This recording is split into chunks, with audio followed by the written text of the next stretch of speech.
Por que a área da Marina da Glória chegou ao estado de degradação que chegou? Exatamente, vamos colocar aí a responsabilidade dos executivos, dos senhores prefeitos, que não tiveram o devido cuidado de garantir a preservação e manutenção do parque lá.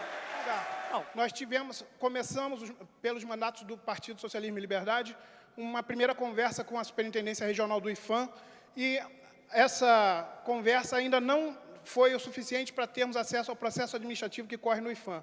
Nós acreditamos que só o acesso a esse processo administrativo e aos detalhes do projeto seja possível uma avaliação qualificada desse projeto.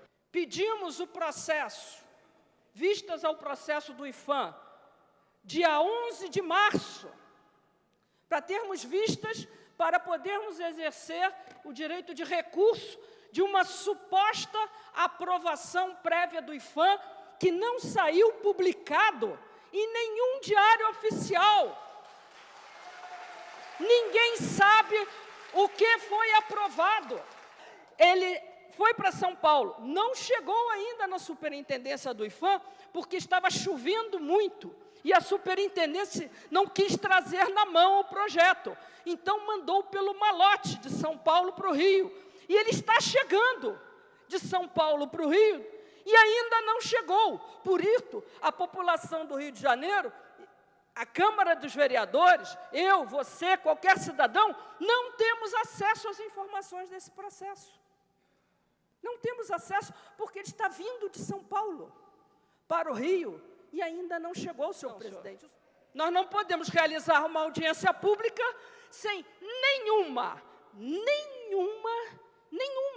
informação oficial publicada em processo administrativo, do qual nós não sabemos absolutamente nada, porque ele se encontra sumido. Sumido como está sumido o processo judicial que se iniciou em 1998, uma ação judicial, no qual foi contestada judicialmente a edificação na Marina da Glória e que foi confirmada pelo juiz de primeira instância. Todas essas alturas que estão sendo construídas na Marina da Glória, é tudo irregular. Não configura ofensa ao devido processo legal a decisão proferida pelo Conselho Consultivo do IPHAN, que, diante de um projeto de revitalização no qual foram previstas construções não contempladas no plano original do Parque do Flamengo, manifesta-se pela sua incompatibilidade com o tombamento efetuada na área e reitera a natureza não edificante do local. Esta é a sentença judicial de segunda instância. A pergunta que paira: 2009, nós estamos em 2013, por que essa sentença ainda não foi cumprida? Mesmo porque a sentença de segundo grau não tem efeito suspensivo. A parte recorreu para o Superior Tribunal de Justiça, em Brasília. Pasme, senhor presidente. A apelação foi recebida pelo tribunal e o processo foi colocado num caminhão do Correio. E o caminhão do Correio seguiu para Brasília. E foi roubado. Foi roubado. Conclusão. E o processo roubado com o caminhão. Conclua, por favor. Conclusão.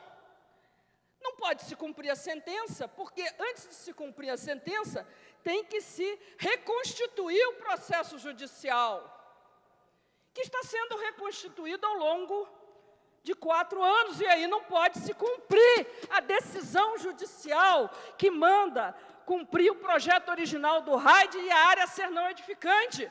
A EBTE, contratada, ela não é concessionária. Ela não é concessionária, vereadora Laura Carneiro, eu vou lhe explicar o detalhe jurídico, como vai transmutando as palavras. né? E ela não é concessionária de área nenhuma, porque juridicamente é impossível ter concessão de área no local.